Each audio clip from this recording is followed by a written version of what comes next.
Bab 371, Wanita Milikku. Brengsek.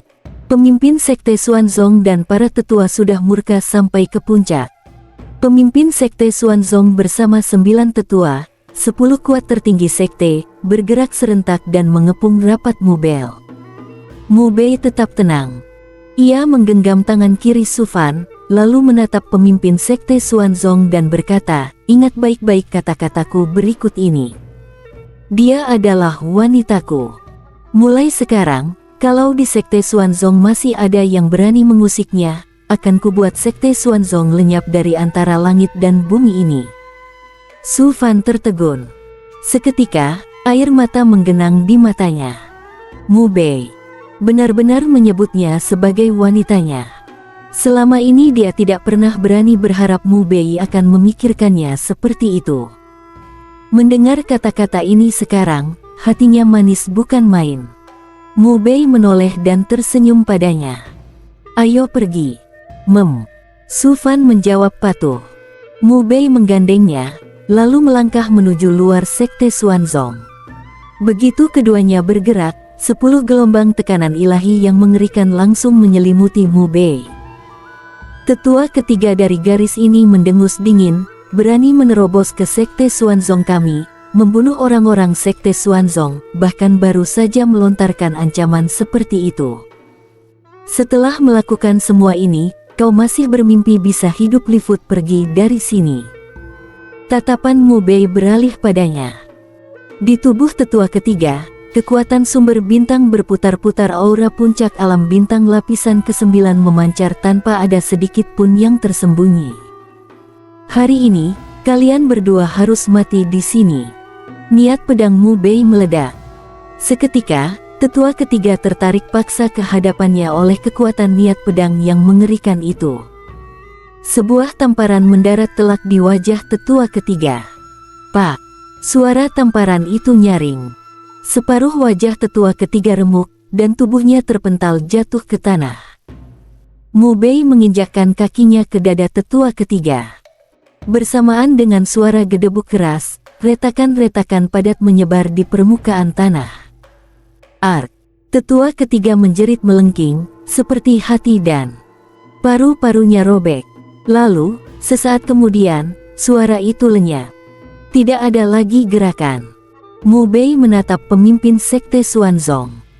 "Kalau kalian masih berani mengangkat tangan atau mencoba menghalangi, aku jamin, Sekte Xuanzong akan lenyap hari ini juga." Para murid Sekte Xuanzong gemetar ketakutan. Semua tampak ngeri. Tetua ketiga itu kekuatannya berkali-kali lipat di atas Grand Elder dan tetua Aula Hukuman. Namun sekarang, dia pun dibunuh Mubei hanya dalam sekejap.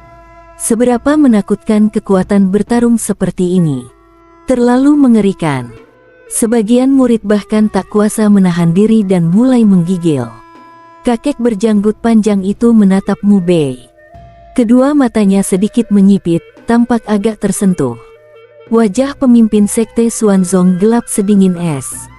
Sekte Xuanzong telah diwariskan selama 2000 tahun.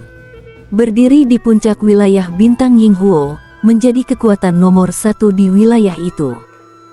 Sekarang, ada pemuda yang tampak baru berusia sekitar 20 tahun, berani menerobos masuk dan membunuh orang sesuka hati. Ini jelas sama sekali tidak menaruh Sekte Xuanzong di matanya. Kalau kabar ini menyebar, sekte mereka nanti masih punya muka apa untuk bertahan? Bocah sombong. Ia menggeram dingin. Begitu kata-kata itu jatuh, lengan jubahnya berkibar keras. Seketika, di pusat Sekte Xuanzong, 49 tiang bendera besar melesat dan mengepung Mubei rapat-rapat. 49 bendera itu, di setiap lembarnya terukir penuh pola artefak dan pola formasi. Tingkat tiap-tiap bendera amat tinggi. Begitu muncul, mereka langsung membentuk sebuah formasi pembunuh mutlak. Dengan sendirinya mengundang energi spiritual dari 10 penjuru, lalu memadat menjadi sinar pembunuh yang tak terhitung jumlahnya. Aura pembunuhnya menembus langit.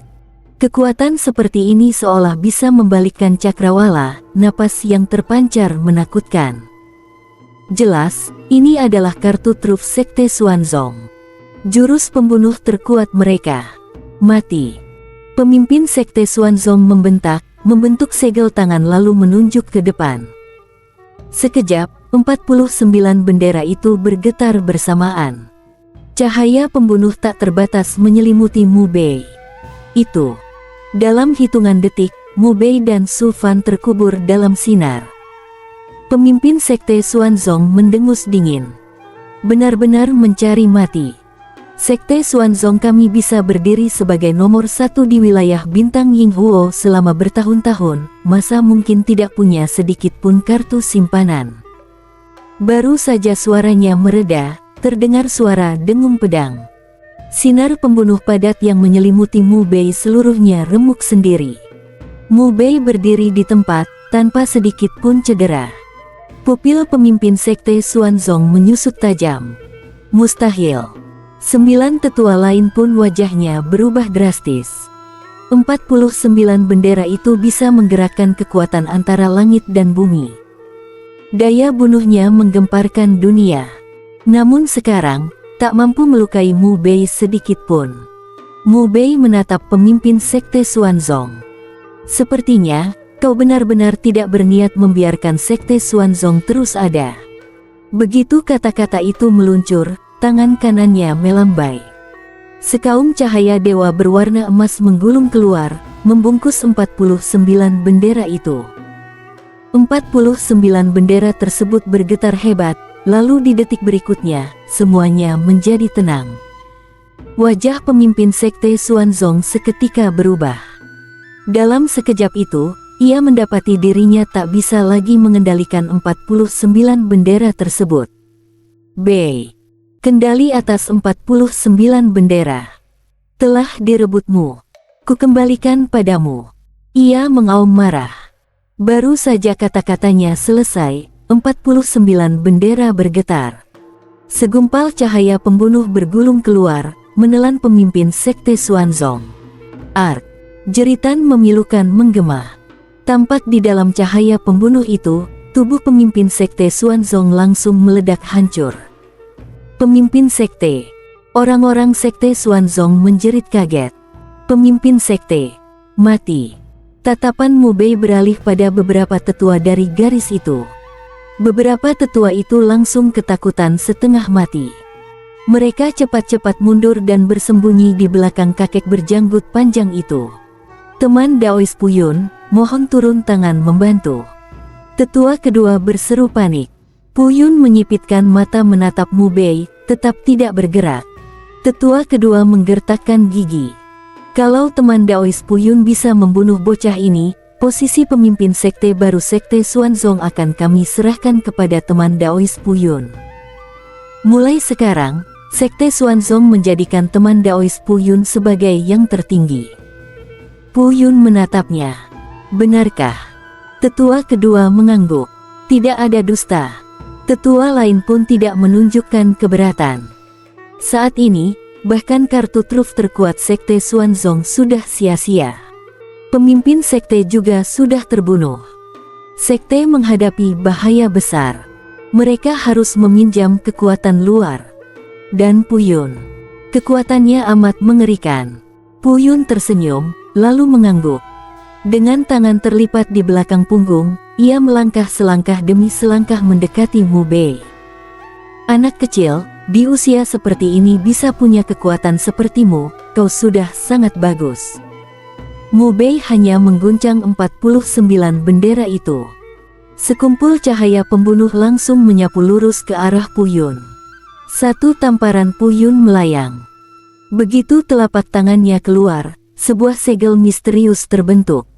Dengan satu suara desisan, segel itu menghancurkan cahaya pembunuh tersebut.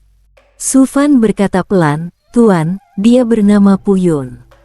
Meski kultivator bebas, dia adalah orang terkuat nomor 1 di wilayah Bintang Yinghuo.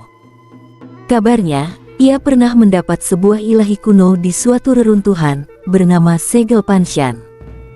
Teknik itu amat luar biasa dan mendominasi. Dia mengandalkan teknik itu untuk menoreh nama besar." Murray mengangguk pelan. Memang terasa, Segel yang baru saja dikeluarkan Pu Yun tadi tidaklah sederhana. Mengandung kekuatan yang seakan mampu mengguncang gunung dan sungai. Sangat kuat. Ia mengibaskan tangan. 49 bendera itu lenyap masuk ke dalam cincin penyimpan. Sebilah pedang pun melayang keluar, pedang Feng Huang merah. Tatapan Pu Yun segera jatuh pada pedang Feng Huang merah itu. Sekilas kilatan tajam melintas di kedua matanya. Pedang bagus. Pedang yang benar-benar luar biasa. Ia sudah pernah melihat banyak senjata pusaka. Namun tak ada satupun yang mampu membuatnya seperti ini, terpikat hanya dalam sekali pandang. Seakan-akan pedang itu mengandung sifat keilahian. Ia menatap Mu Bei. Anak kecil, serahkan pedang ini pada kakek tua. Kakek hanya akan menghancurkan kultivasimu dan mengampuni nyawamu. Mu Bei menyunggingkan senyum dingin, lalu mengayunkan pedang dalam satu tebasan. Dalam sekejap, sebilah ki pedang sepanjang puluhan meter memercik keluar. Dipadu dengan pedang Feng Huang merah, meledaklah sebuah aura pedang yang tajam tanpa tanding. Pu Yun mengirimkan satu tamparan. Segel Panshan menampakkan wujud, mengguncang kehampaan di 10 arah, lalu beradu dengan pedang yang dilancarkan Mu Bei. Ledakan dahsyat menggemuruh. Ruang di sekeliling runtuh. Badai besar terbentuk dan menyapu semua murid sekte Xuanzong di sekitar, menghempaskan mereka jauh-jauh. Detik berikutnya, gelombang benturan menyebar. Pu Yun terpaksa melangkah mundur 7 langkah. Wajahnya langsung menggelap. Dikasih muka malah tidak tahu diri. Tangan kanannya berubah jadi telapak, terangkat rata ke langit. Suara gemuruh menggelegar. Cakrawala bergetar hebat. Lapisan-lapisan awan terbelah. Sebuah segel Panshan raksasa muncul, diameternya mencapai lebih dari 10 meter. Aura yang dipancarkan sungguh menakutkan. Bab 372, sekarang menunduk, sudah terlambat. Semua orang tersentak ngeri. Ini. Memandang ke langit pada meterai Panshan raksasa yang menggantung di cakrawala, banyak murid Xuanzong gemetaran. Beberapa murid yang kultivasinya lebih lemah bahkan langsung roboh terduduk. Tubuh mereka lemas, tak sanggup menahan tekanan dari meterai itu. Tatapan Mu Bei tetap tenang seperti biasa. Mata Pu Yun setajam pisau. Telapak kanannya yang terangkat ke langit tiba-tiba menghantam ke bawah, tekan. Boom! Di angkasa, meterai Panshan setinggi 9 zang langsung menekan ke arah Mu Bei. Jaraknya masih cukup jauh, tapi tanah di bawah kaki Mu Bei sudah retak. Detik berikutnya, meterai Panshan itu jatuh tepat di atas kepala Mu Bei. Mu Bei mengayunkan pedang serong ke atas. Ki pedang yang tajam menggulung ke langit. Dalam sekejap, meterai Panshan itu dihancurkan. Cahaya di mata Pu Yun makin tajam. Bagus. Ternyata aku benar-benar meremehkanmu. Kau lebih kuat dari yang kubayangkan. Begitu kata-kata itu jatuh, aura di tubuhnya langsung meluap. Dalam sekejap, meningkat berkali-kali lipat. Seluruh tubuhnya memancarkan cahaya ilahi yang menyilaukan. Kekuatan sumber bintang di dalam diri Pu Yun murni sampai tingkat ekstrim. Setelah membentuk satu meterai hukum yang sangat misterius, kedua tangannya diangkat ke langit. Sekejap kemudian, di langit muncul sebuah kep telapak raksasa. Begitu kep telapak itu muncul, langit langsung menjadi kelam. Angin dan awan berubah warna. Pemandangan ini membuat semua murid Xuanzong terperanjat ketakutan. Inikah kemampuan orang nomor 1 di domain bintang Yinghuo? Kuat. Terlalu kuat. Bahkan beberapa tetua besar dari garis utama pun hati mereka bergetar hebat. Pu Yun menatap Mu Bei dengan dingin. Awalnya, aku masih berniat memberimu jalan hidup. Sayang, kau tak tahu menghargai. Jadi jangan salahkan aku. Belum sempat ia menyelesaikan kalimatnya, intensi pedang Mu Bei bergetar. Dalam sekejap, berubah menjadi pilar pedang kematian yang menembus langit, menghantam kep telapak raksasa di atas sana. Terdengar suara sobekan tajam. Kep telapak yang begitu mendominasi itu langsung hancur berantakan. Pupil mata Puyun menyusut. Ia menatap Mu Bei tanpa berkedip. Bahkan ini pun tak mampu menekammu. Ini baru menarik. Weng. Sebuah meterai pusaka melesat keluar dari tubuhnya. Di permukaannya penuh dengan retakan, menyilang-nyilang bersama deretan rumit kuno yang padat. Auranya luar biasa. Begitu meteral itu muncul, seketika memancarkan tekanan yang tebal dan meluap, seolah mampu menindas semua makhluk di dunia. Melihat meterai pusaka itu, pupil beberapa tetua Xuanzong tiba-tiba mengecil tajam. Kuat. Aura yang dipancarkan meterai pusaka itu terlalu kuat. Jelas sudah melampaui kelas bintang biasa. Puyun menopang meterai itu dengan satu tangan. Sosoknya seakan berubah menjadi dewa penyangga langit. Di wajahnya muncul keangkuhan seakan di seluruh dunia hanya dia yang tak terkalahkan. Orang-orang hanya tahu aku memperoleh ilmu dewa kuno Panshan di reruntuhan itu.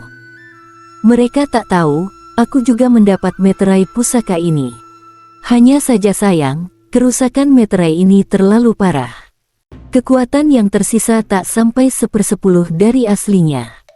Kalau tidak, kekuatannya cukup untuk mengguncang dunia. Nada suaranya mengandung sedikit penyesalan. Kemudian ia memandang santai ke arah Mu Bei. Namun, untuk menghadapimu saja, ini sudah sangat cukup. Mu Bei menatapnya. Puyun mengguncang meterai itu sedikit. Seketika, meterai pusaka itu memancarkan cahaya tak terhingga dan menekan ke arah Mu Bei. Pemandangannya benar-benar mengerikan. Mu Bei menyarungkan pedang Zhao Hong. Sebagai gantinya, ia memanggil benih Dewa Pedang. Lalu, ia langsung menebas ke arah meterai pusaka itu. Kong! Suara dengung pedang menusuk telinga. Sekali tebas, kekuatan pedang yang meluap langsung menghantam meterai pusaka. Krak! Meterai itu jatuh menghantam tanah, lalu pecah. Berkeping-keping. Wajah Puyun berubah drastis. Tanpa sadar ia berteriak, "Tidak! Ini mustahil! Bagaimana mungkin?" Saat itu, ia benar-benar kehilangan kendali. Meterai pusaka itu adalah andalan terkuatnya. Kartu trufnya untuk menguasai bintang-bintang. Namun sekarang, begitu saja dihancurkan oleh Mu Bei. Sakit hati. Hatinya sakit sampai ingin mati. Mu Bei menoleh menatapnya. Sekejap, tubuh Puyun bergetar keras. Di wajahnya muncul ekspresi ngeri. "Ah, anak muda, aku tidak bantu Xuanzong lagi. Apa yang terjadi barusan anggap saja salah paham di antara kita. Aku akan segera pergi dari Xuanzong ini." Meterai pusaka hancur, dalam hati ia membenci Mu Bei sampai ke tulang. Tapi ia tak berani menunjukkannya. Ia takut. Pada saat ini, ia benar-benar ketakutan. Penyesalan pun membanjiri hatinya. Tak pernah terpikir olehnya, kekuatan Mu Bei akan sehoror ini. Kalau tahu begini, dari awal ia takkan bantu Xuanzong. Sekarang, benar-benar seperti pepatah, hendak mencuri ayam, malah rugi beras. Langsung berbalik berjalan menuju luar Xuanzong. Mu Bei menatap punggungnya, lalu menebas pedang. Kekuatan pedang yang mendominasi menggulung dan menyapu ke atas. Puyun terkejut ketakutan. Ia meraung keras, mengeluarkan Panshan Seal dengan sekuat tenaga, lalu mengirim satu telapak penuh daya. Di saat yang sama, ia juga memaksa mengaktifkan satu perisai pelindung sumber bintang. Kekuatan pedang Mu Bei tiba. Suara sobekan kembali terdengar. Panshan Seal hancur berkeping-keping. Menyusul kemudian, perisai sumber bintang ikut pecah. Kekuatan pedang menimpa tubuh Puyun. Boom! Sebuah dentuman berat terdengar. Tubuh Puyun terpental puluhan zang jauhnya. Seluruh tubuhnya penuh darah dan daging yang terkoyak. Masih berhasil menyisakan satu nyawa. Dari kejauhan, ia memandang Mu Bei dengan ngeri sambil memohon, "Anak muda, kumohon beri aku kesempatan hidup. Pedang Mu Bei kembali menebas ke bawah. Kekuatan pedang yang mendominasi langsung menelan tubuh Puyun. Ah! Puyun menjerit tragis. Tubuh fisiknya hancur seketika, berubah menjadi kabut darah. Melihat pemandangan ini, wajah semua orang di Xuanzong seketika memucat. Bagaimana mungkin? Bagaimana mungkin? Tetua kedua seluruh tubuhnya gemetaran. Beberapa tetua lain juga dipenuhi rasa takut. Puyun, orang nomor 1 di domain bintang Yinghuo, sudah mengerahkan semua kemampuannya. Bahkan mengeluarkan pusaka pamungkasnya. Namun tetap saja, ia dibunuh Mu Bei dengan mudah. Pemuda di depan mereka ini baru berusia 20 tahun. Bagaimana bisa punya kekuatan menakutkan seperti ini? Mu Bei mengarahkan pandangan ke mereka. Beberapa tetua seketika panik. Tetua kedua buru-buru berkata, "Anak muda, aku bersumpah. Mulai hari ini, Xuanzong kami takkan lagi menyentuh Nona Su Fan sedikit pun. Jika melanggar sumpah ini, biarlah langit dan bumi menghukum kami. Tak bisa melawan." Xuanzong tak sanggup melawan Mu Bei. Sekarang, satu-satunya pilihan hanyalah menunduk. Mu Bei menatapnya. "Saat ku beri kalian kesempatan, kalian sedang apa? Sekarang kalian mau menunduk? Sudah terlambat." Intensi pedang kematian meledak. Dingin menusuk, tajam menggila, mendominasi tanpa ampun. Begitu intensi pedang itu menyelimuti tetua kedua, dalam sekejap, tubuh fisiknya hancur. Jiwa dan roh ilahinya turut lenyap. Beberapa tetua lain ketakutan setengah mati. Mereka langsung berbalik lari. Di saat seperti ini, hanya kabur yang mungkin bisa menyelamatkan nyawa. Mu Bei berdiri tak bergeming seperti gunung. Namun, intensi pedang kematian dalam sekejap sudah menyelimuti mereka, menekan sampai tubuh mereka sulit bergerak. Beberapa tetua itu ketakutan sampai puncak. Mereka berteriak histeris, "Anak muda, ampun. Ampuni kami. Kami rela menyerahkan Xuanzong padamu. Ampuni kami." Di detik itu, penyesalan mereka sudah tak terbendung. Mu Bei sebenarnya sudah memperingatkan mereka. Namun mereka tetap saja terus menekan dan menyinggung Mu Bei, hingga keadaan menjadi seperti sekarang. Jika sebelumnya mereka berhenti mengusik Mu Bei, mana mungkin urusannya jadi separah ini. Tatapan Mu Bei tetap datar. Intensi pedang kematian bergetar. Beberapa tetua itu langsung meledak menjadi kabut darah. Para tetua, murid-murid Xuanzong menjerit ketakutan. Para ahli inti sekte sudah mati. Tetua agung dan tetua penegak hukum mati. Sang ketua sekte mati. Para tetua senior pun habis tak bersisa. Bagaimana bisa begini? Xuanzong mereka adalah warisan nomor 1 di domain bintang Yinghuo. Sekte terkuat nomor 1. Selama ini itu adalah kebanggaan mereka. Setiap kali keluar dari Xuanzong, orang-orang di luar selalu memandang mereka dengan hormat dan gentar. Namun sekarang, pilar-pilar sekte penopang mereka, dalam satu hari, semuanya dibantai habis. Sampai pada titik ini, masih pantaskah Xuanzong disebut nomor 1? Sudah tidak. Bukan lagi. Salah satu murid, wajahnya penuh kebencian, matanya merah. La menatap Mu Bei dengan tampang seperti orang gila dan meraung, "Kau kejam. Kau benar-benar kejam. Para tetua sudah memohon ampun, kenapa kau tetap membunuh mereka? Kenapa? Kau tahu tidak, ini akan menghancurkan Xuanzong kami." Bersambung.